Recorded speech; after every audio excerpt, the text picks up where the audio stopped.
The weather pattern is about to change in a significant way as we end December and move into early January. We'll be breaking that down here for you on today's video. Welcome back to Weather on the Go, everyone. Hope everybody's having a great start to their weekend out there. If you are new to the channel and like detailed weather breakdowns across North America and the tropics, be sure to hit the subscribe button down below and the like button. It helps to get more of this information passed along to more and more people.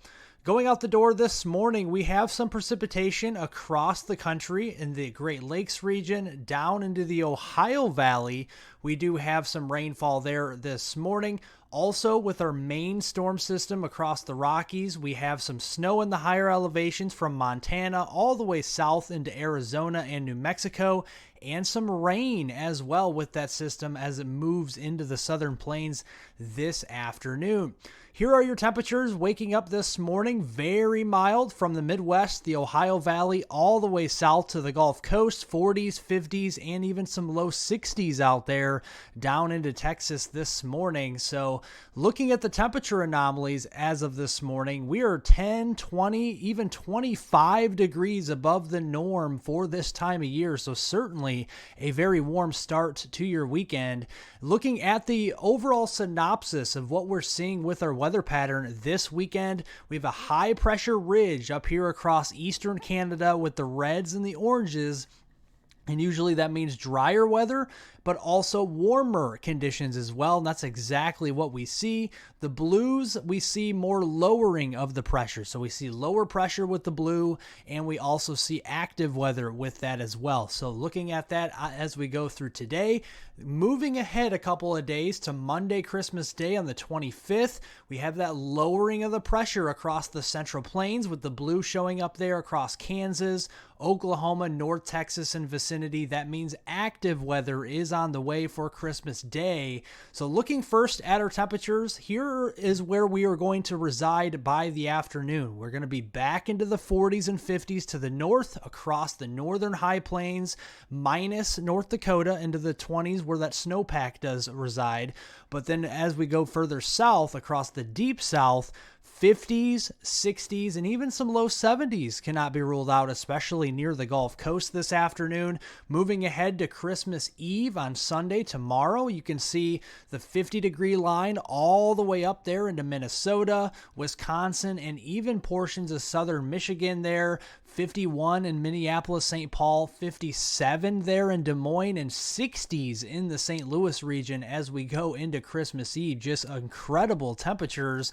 And then as we go into Christmas Day on Monday, more of the same. The 50-degree line all the way up here into Rochester, Minnesota region, La Crosse, Wisconsin, and then all the way south there, even in the lower Mississippi Valley on Christmas Day, 65 in Memphis, 66 in Jackson, Mississippi, and near 70 in New Orleans for Christmas Day. It does not get much better than that, folks. Now let's look at the precipitation chances. So looking through today, we have a little bit of residual precipitation across the eastern Great Lakes, across portions of eastern Michigan, western New York, and even into Ohio, western Pennsylvania. A rain or rain snow mix across that region, not that big of a deal.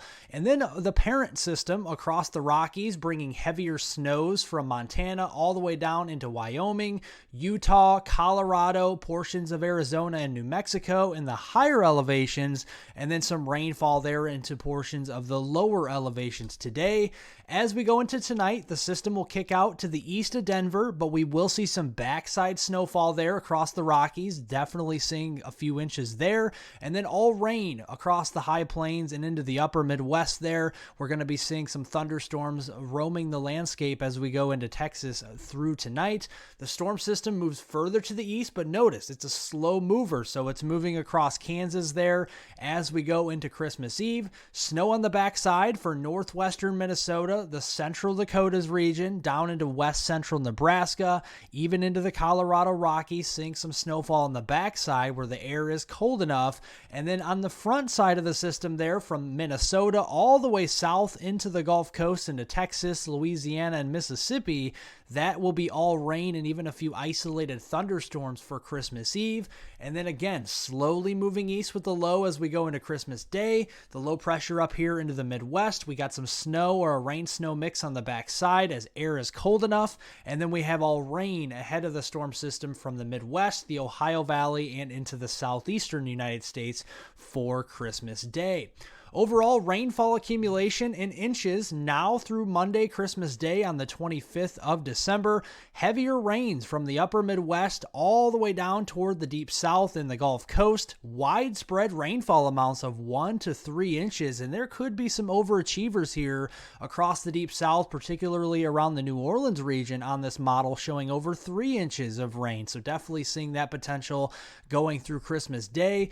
And that does raise the prospects of flash flooding. So today into your Sunday, Christmas Eve, the flash flooding risk is highest across portions of southern Oklahoma, across the Red River there, and into north central Texas. This does include the Dallas-Fort Worth area as we go into Sunday. Then as we go from Christmas Eve into Christmas Day, notice that area gets a little larger, pushing further north into the Missouri Valley, but that slight risk is across eastern Oklahoma, southwestern Missouri, west central Arkansas, eastern Texas, down through portions of Louisiana, and even southern portions of Mississippi, getting in on that slight risk of flash flooding there. And then that shifts even further east from Christmas Day into Tuesday, the day after Christmas on the 26th. Marginal and slight risk for flash flooding across the southeast coast as we go into that time frame. But we do have some cold air on the backside. It's not the coldest of air we've ever seen, but it is just enough to where we do have snow, or at least a rain-snow mix. Notice the blues showing up on the backside of this low-pressure system. It is dragging a cold front through the middle of the country, and there we go. We got some snowfall piling up here from Minnesota, back through the Dakotas into west central Nebraska, and then back across the Rockies there into Colorado, Wyoming, Montana, and those areas as we go from now through Christmas Day. And there could be some areas picking up some shovelable or snow blowable snow up here across the Minnesota region, a couple of inches there. 4 to 7 inches worth of snow across eastern South Dakota, and then getting back into west central portions of Nebraska, especially in the Panhandle region of Nebraska there, going through Christmas Day. So definitely seeing a white Christmas just in time for those areas. Then as we go into the middle of next week, after Christmas on the 27th on Wednesday, notice that low pressure here in the blues showing up across the eastern United States and very slow to move out. Even by next Friday on the 29th, we're still seeing that residing across the northeast and very slow to move east. So we're going to be seeing a slow moving system through this week. As we go into Wednesday, that low is up here into Ontario, backside snowfall, a few snow showers. Some of this could be lake effect up here into the Lake Superior, even Lake Michigan and areas surrounding that as well. All rain for New England and the Northeast. This does include the I-95 corridor as we go into Wednesday, and then even through Thursday and even Friday time frame. We're still seeing that low pressure up here across southeastern Canada, really stubborn to move east, and that means more precipitation, whether it's snow, a rain-snow mix, or all rain remains to be seen, but it does look like some cold air comes in and could be all snow for southeastern Canada and interior New England as we go into Friday. Here is your rainfall accumulation from the middle of next week on Wednesday, December 27th through Friday, December 29th. We can see a couple of inches of rain across the Northeast, again, including the I-95 corridor. Watch out for some flash flooding out there. And then the snow line, again, like we've seen all December long for the most part, will be to the north across southeastern Canada, Ontario, Quebec, maybe some lake effect snowfall near Lake Superior, Lake Michigan there. Northern Michigan could see up to an inch of snow as we go into later next week, and that will be about it. There is the snow depth. This is our snowpack as we end the month of December on the 31st going into New Year's Eve. And you notice we got that deeper snowpack across the Dakotas and in Nebraska there in Minnesota. where we do have that snowstorm going through this week. We have the very heavy snowpack across the Rockies. We've been slammed with snow all season long so far, and we have some snowpack up here into southeastern Canada, but look at western Canada and even the southeastern United States. We are snow-free for the most part as we end the month of December, but will it stay that way? So as we turn into 2024, the first week there or so of January through the 5th time frame, here is the Climate Prediction Center's 8 through 14 day temperature outlook. You notice the above normal temperatures in the yellows and oranges further out toward the west across the west coast and across the northern tier of the United States. This does include portions of northern New England into Maine, Vermont, New Hampshire, and upstate New York. Near normal across the Ohio Valley there, the I-95 corridor, and then back across the southern plains, and then below normal temperatures through the 5th of January across the southeast, including Florida there. And that means our temperatures will be cooling off in a big way across the southeast as we get into that New Year's Eve time frame. So here's Sunday, New Year's Eve on the 31st of December. Notice to the north, the cold air is spilling in, high temperatures on that day into the upper Midwest, the Ohio Valley, the Great Lakes region into the 20s. This is not what we have seen all season, so this will be a bit of a shock to the system.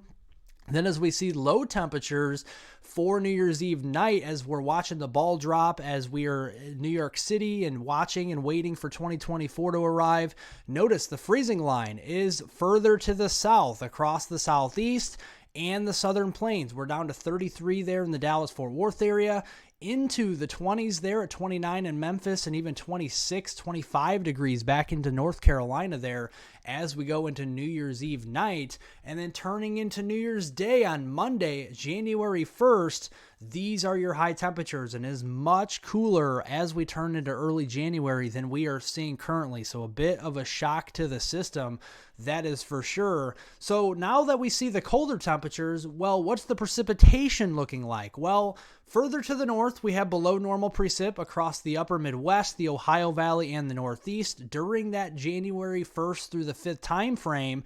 But the active subtropical and Pacific jet stream across the south will allow us to see more active weather and above normal precip from portions of California, including Los Angeles and San Diego, eastward through the Las Vegas region, Phoenix, getting into Albuquerque there, and then the Dallas-Fort Worth area, and then further east near the Gulf Coast, including much of the state of Florida there. And here is our potential storm track for that first week of January. The primary storm track is in the blue here from California, and then the low pressure will stay further to the south. That will pull down some cooler air, and this could allow for some snowfall to maintain itself a little bit further to the south. Now, if we have that secondary storm track, which is still possible, we have a low pressure diving down across Arizona, New Mexico, and then turning up to the north and west. That would be a stronger low, and that would put the snow line a little further north across the Midwest and the Great Lakes. Long story short, looks like the winter is going to be starting up finally as we go into early January. Here is your Sunday, New Year's Eve time frame for jet stream, and notice the Pacific jet way far to the south here across the Four Corners region and the southern U.S. on New Year's Eve and on New Year's Day as well. So that means our low pressure systems will be further to the south. And notice that as we go into Sunday, New Year's Eve, we have rain and we have snow here. The snow will be across New Mexico, Colorado, possibly the Texas Panhandle into the Amarillo region, and then all rain across portions of Dallas-Fort Worth, Tyler, Texas, and then down toward the Houston region as we go into New Year's Eve. Moving into New Year's Day, this is the European model, and it is a little bit far out. It's around a week out or so things can still change, but this model in particular wants to show that snow line pushing further south, including Tennessee, northern Alabama, near the Atlanta region, or further north into northern Georgia, and then getting into the western Carolinas with rain further south across southern Alabama, southern Georgia, and northern Florida as we go into New Year's Day.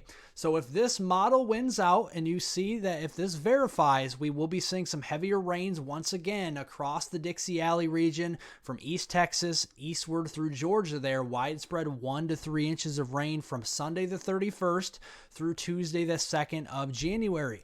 And if the European model wins out with the snowfall prospects here and verifies, this could be dropping some decent snows here from the Texas Panhandle along the Red River here into southern Oklahoma and North Texas, moving east through the Little Rock region, Memphis, getting in toward the Birmingham, Tuscaloosa region, Chattanooga there in Tennessee, and then across the Atlanta metroplex. And then that would extend eastward into the Western Carolinas during that Sunday, the 31st through the Tuesday, the 2nd of January timeframe.